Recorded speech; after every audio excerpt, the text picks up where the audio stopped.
V S പക്ഷക്കാർ എന്ന് പറഞ്ഞ് കൊണ്ട് വി എസിൻ്റെ കൂടെ നിന്ന കുറേ ആളുകളുണ്ട്.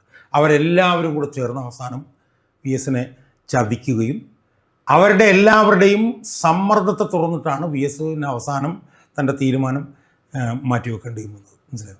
ആ യഥാർത്ഥത്തിൽ ഉമേഷ് ബാബുവിനെ പോലുള്ള ആളുകൾ പറയുന്നത് വി എസ് അന്ന് ഈ പാർട്ടിയിൽ നിന്ന് പോന്നിരുന്നെങ്കിൽ കണ്ണൂരിൽ പോലും വി എസിന് ഭൂരിപക്ഷം കിട്ടുമായിരുന്നു എന്നാണ് ഉമേഷ് ബാബു എന്നൊക്കെ പറഞ്ഞ എൻ്റെ സുഹൃത്തുക്കളൊക്കെ ഇപ്പോഴും പറയുന്നത്.